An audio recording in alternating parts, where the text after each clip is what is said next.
by Changi Airport. Labas na muna kami. At papunta na kami ng Bidok. Okay, alay lakad muna. Kasi mag-MRT kami from Changi Airport to Tanah Merah. And then, Tanah Merah to Bidok Station. Then from Bidok Station, ng LRT, magbabas kami. So, magre-reminisce lang kami. Tsaka ipapakita ko lang dito sa mga bata yung mga dati namin tinirahan doon. Para naman ma-imagine lang nila where they live somehow for 3 years in their lives. Okay, now train to CTE. Balik kung saan kami galing kanina. Meron siyang anong tawag dito? Bendo ng mga Singapore memorabilia, souvenirs. Ay, isang t-shirt. Gusto yung t-shirt. Pero, I don't have budget anymore. O ano, sinong gustong bumili? Bili na kayo. Okay. Okay, yung isa nagpabili ng isang souvenir. Thumb drive daw. Kasi gusto niya yung train. Yan, papabili. Oh, you get it. Push. You want thumb drive too? Oh, give it a time. Ayan, see? Downtown train line. Okay, here we go. MRT na kami. Expo. Expo na tayo, no? Expo. Okay, Expo. Change at this station. One more station, Tanah Merah. Tapos lilipat kami for Bidok Station. Cross over to platform B on the left for train service towards the city, Jurong East and Tuas Link. Next station, Bedok. Oh, Bidok na. Ayan na. Block 180. Natinirahan namin dati. Yeah, hopefully, may time pa. Makapunta kami dyan. Tapos dun sa isa pa, yung Block 124. Yun. Diba yan na ba yung Block 124 yung nakikita? Yun ba yun? I think so. So, kailangan lang kasi namin bumaba ng Bidok Station. Tapos magbabas kami.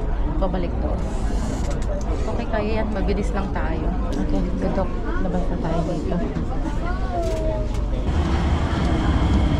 Getting off to Bidok. Okay. Uwian na pala kasi Friday night sa lahat, oh. Sobrang busy na nag-uwian. Ayun, doon kami sasakay ng bus. Go. Exit. Okay, welcome to Bidok. Yeah. Welcome to Bidok area. Okay, baba tayo kasi tatawid tayo to the right. By underpass. Medyo bilis-bilisan natin. Bidok. So, magbabas. Bidok bus. Oh, you're melting. You're melting. Okay. So, ito, tatawid lang. Yan. Happy birthday, Singapore! Akyat dito. Just like the old days. Tapos paglabas dyan. Paglabas dyan, lumas na. Welcome to Bidok, Yana Pot and Itan Pot. There you go. Ito na ang kabisihan ng Bidok. Anong bus tayo? Tututo pa rin ba o nagbago na? Tututo pa rin ba o nagbago na? Okay. So ito na yung hantayan ng bus. Ito may bago na itong Bidok Mall. Saka nagkaroon ng Bidok Interchange doon, paloob doon. Sayang nga hindi na namin mapapasyalan yan.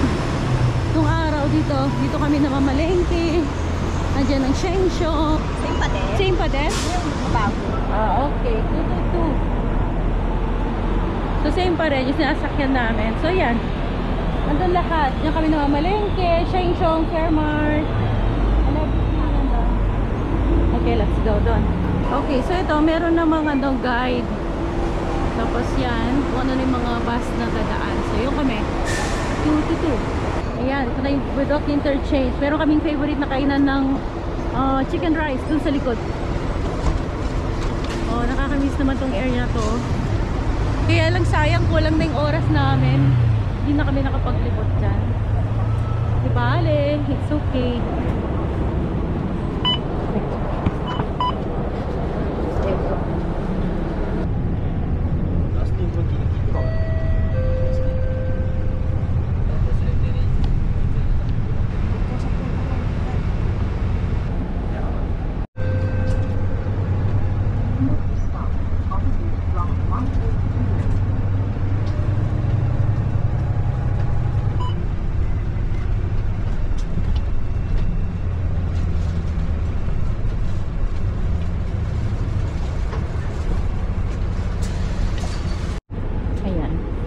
So, dito yung block 180 dito sa my right dito. Yan yung unang tinirahan namin for the first 1.5 year. Tapos yung the next 1.5 year. Dito sa susunod, block 124. So, walking distance sila. Nagkalapit lang. Kasi next stop kung kami bababa.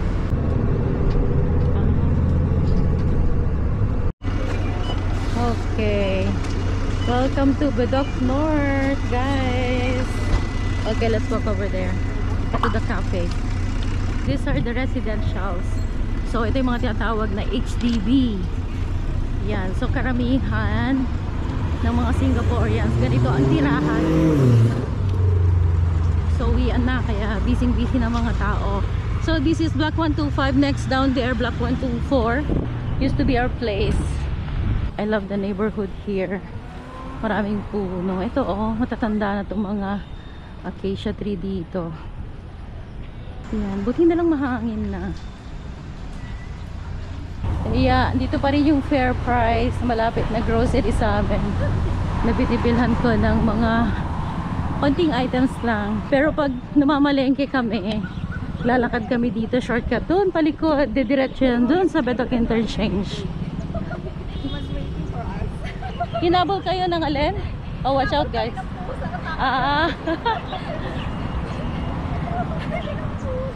Pati mga bata. Estudyante, uwian na rin. Okay, welcome to Bedok North Street 2. Yeah, this is Bedok North Road. This is Bedok North Street 2. Okay, kakanan tayo. Block 180. For first 1.5 years, that's where we lived. But yung school mo, yeah, yung kinder, somewhere dito, sa baba dito. The one where it got hurt? Yes, the one. Yeah, exactly. Okay, let's go. And then the second area where we live is this building. Okay, let's go. They have hawker center at the bottom. Yeah, it's still there. See, super windy na. Masarap dito, windy talaga kasi oval to eh. Oval. Kaya yung unit namin noon mahangin palagi kasi it's facing dito sa oval. So walang naka-block na buildings. So through and through lang yung hangin.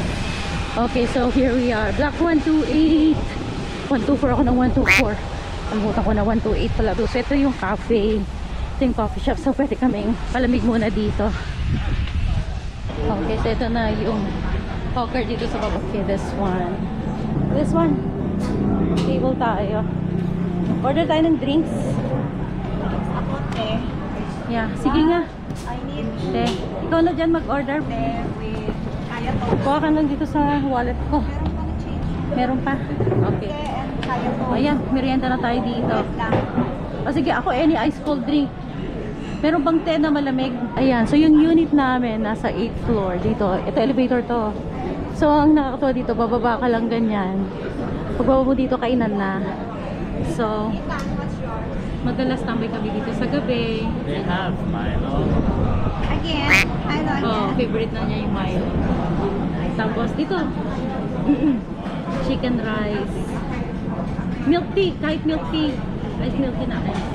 Dito, chicken rice, ganyan. Dito kami kumakain. Sa umaga, drinks. So, kaya minsan sa umaga, tapos sa umaga, bago pumasok sa work. Oh, pwede rin ako, nag-take out din ako dito. Oh, sarap ng hangin. Hindi lang sana kami nagmamadali kasi pupunta pa kami after this ng dinner with my friends.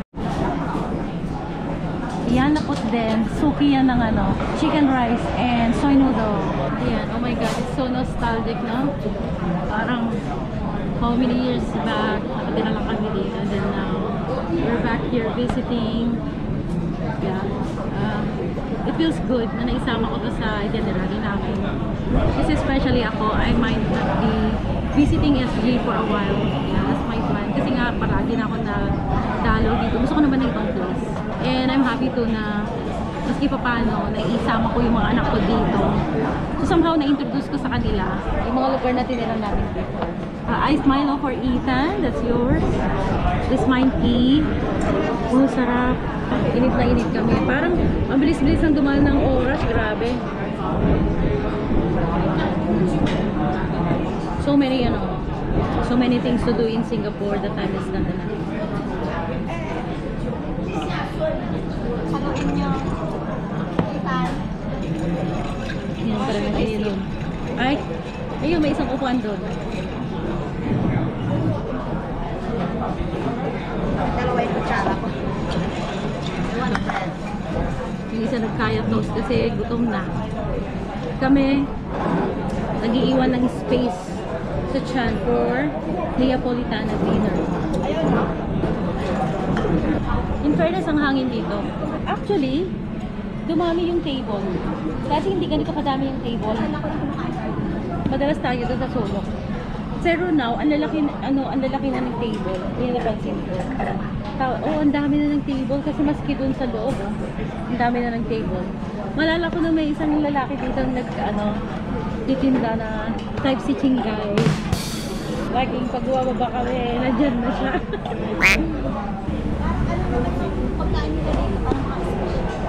Pero parang mas masasarap na. Dati chicken rice to.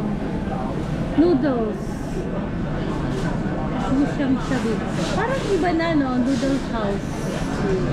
O, tapos yun yung mga turo-turo. You wanna eat? But we're eating pizza. Mag-chicken rice daw siya. Sure ka? 7 o'clock kain na tayo. O, 6:30 na. Yeah. Oo. Ha? Hindi, mag-i-snack siya. Magni-Neapolitana pizza tayo.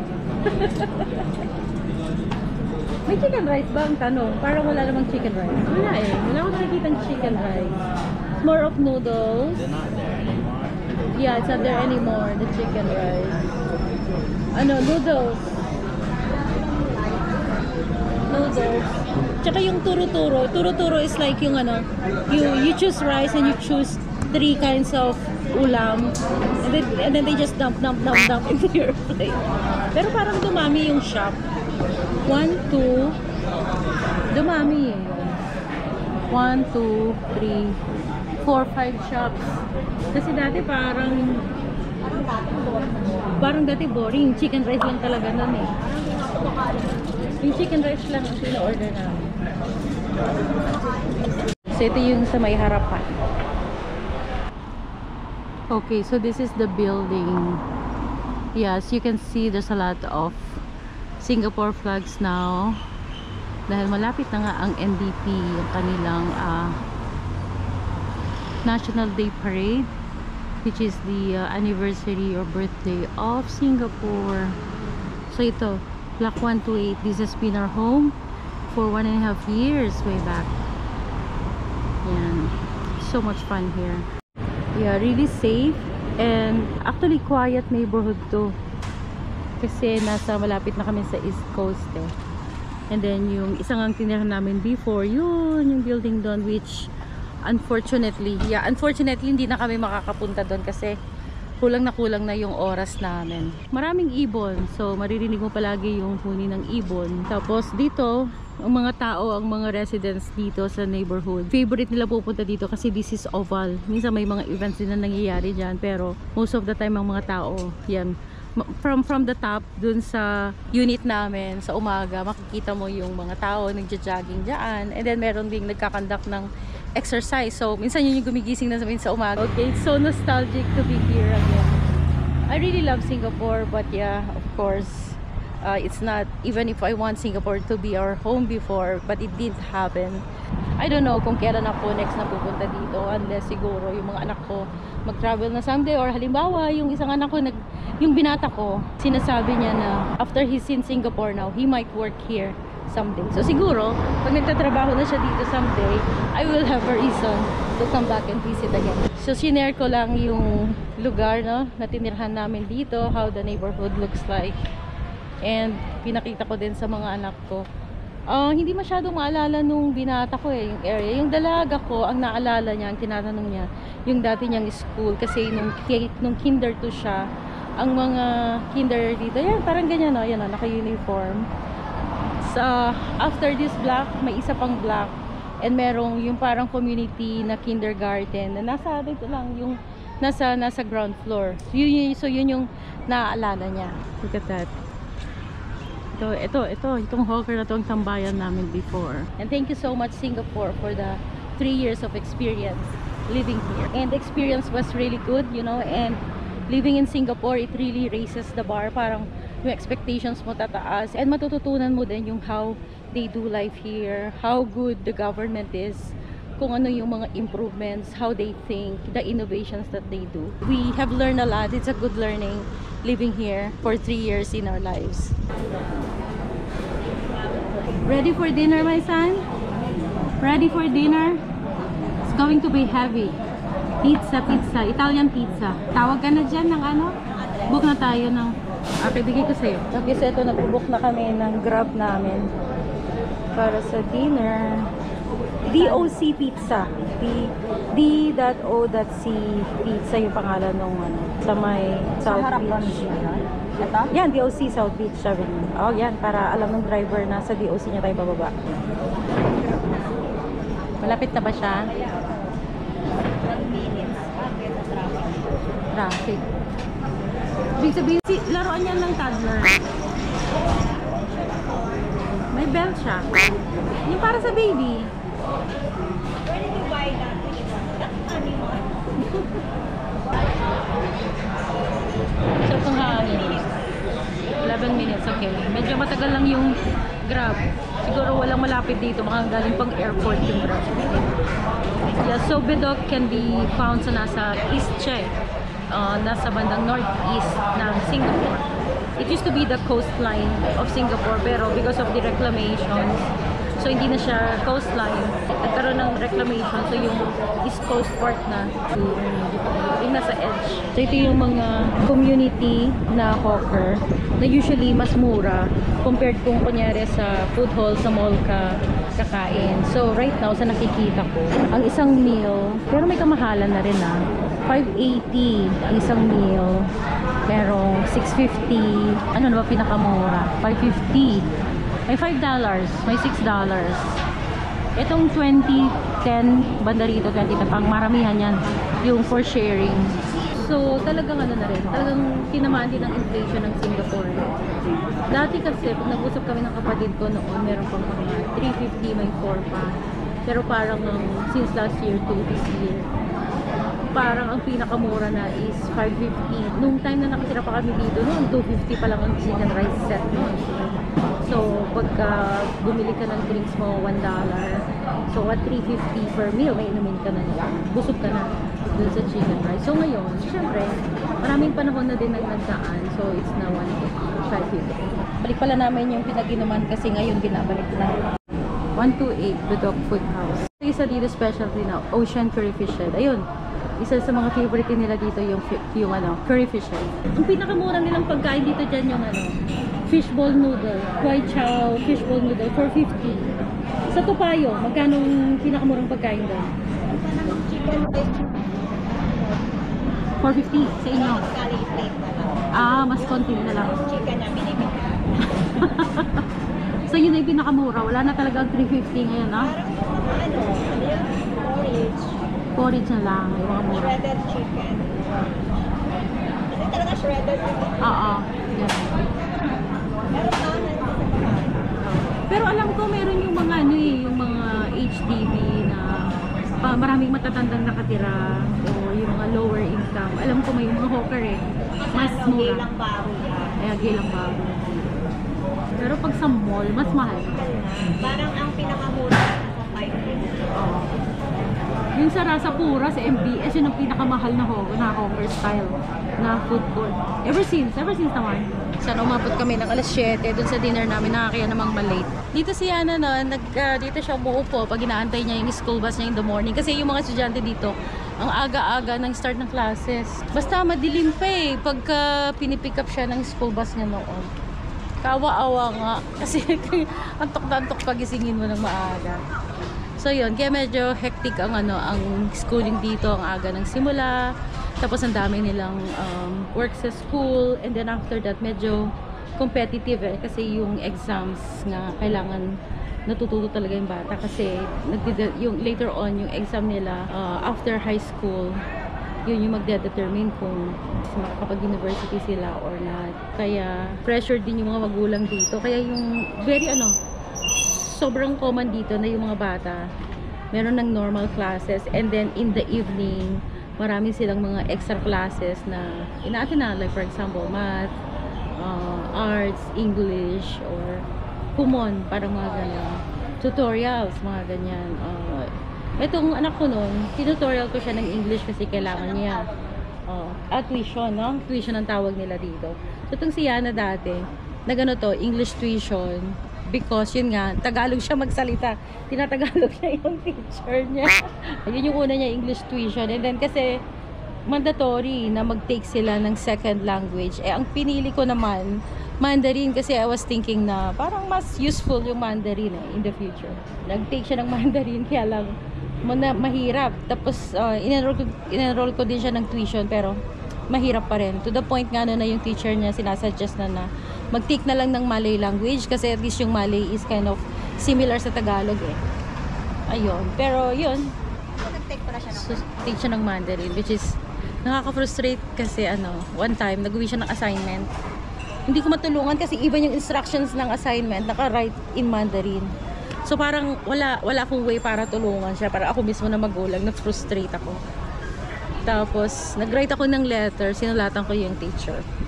Na parang hinihingi ko na pwede bang English yung instruction, na para baka sakaling may way para matulungan siya kung paano gawin yung homework para noon. Pero yun nga, ang sinasuggest na noon mag-take ng Malay. Pero at that time noon, ongoing na yung Canada application namin.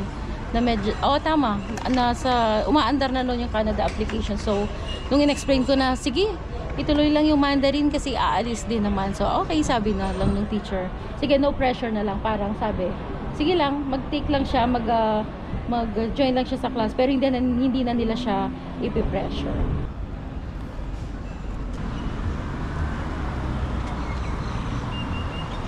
Okay, so ito na ang grab namin. Medyo busy na. Friday night kasi. Kaya medyo busy na.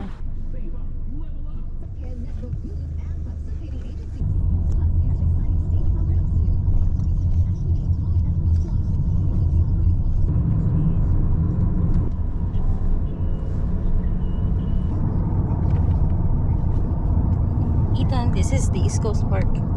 Here on the left. Like the beach. Yeah, this is still part of East Coast Park. Mahaba yan from the nose.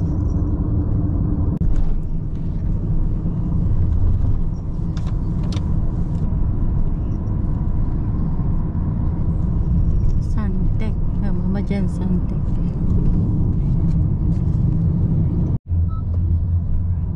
Papunta kami sa sa DOC Pizza Italian restaurant. Yun yung napagkasunduan namin magkakaibigan na kainan. Ang problema, pareho kaming mga huli na at mukhang pareho kami nang galing din sa East area. Mukhang kami pa nga yata yung mauna. Sana hindi pa kinansel yung aming reservation. Pero ito, malapit na kami. Nasa city na kami. Medyo Friday night kasi, kaya medyo may traffic.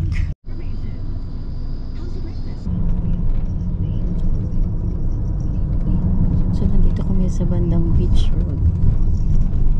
So yung kakainan namin nasa South Beach. So itong area na to malapit sa malapit sa Bugis. Ayan, Raffles City. It's just there. So basically nasa city center.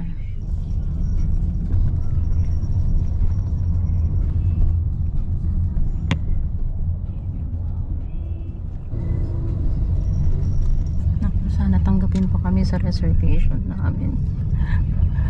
Kaya naman.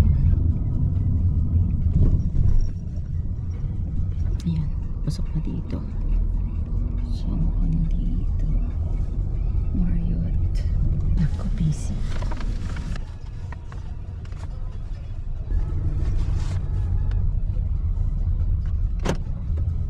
Okay, so ito siya, DOC. Sana naman di pa kinancel yung reservation namin. Marami pa naman kami. Parang saya naman dito. Yan. That's nice.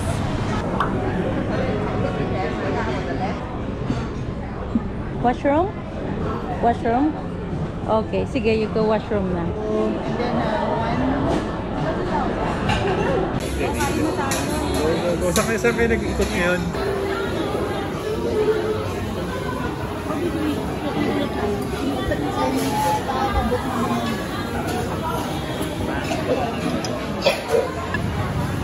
Ganda naman. Hindi ko din alam. Okay. Now, on the way, tapos na kami mag-dinner, on the way now for dessert.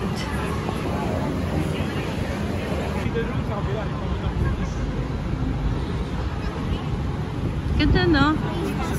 Tracker! Hello! Hi!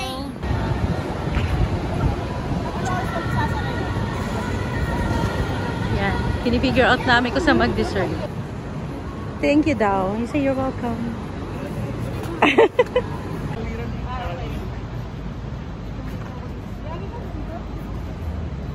Let's see. The Raffles Hotel. Yan. So, naglalakad kami papuntang Bugis. Kasi yung unang coffee shop pinuntahan namin magsasarado na. Hey, here we are. Naku, daming tao.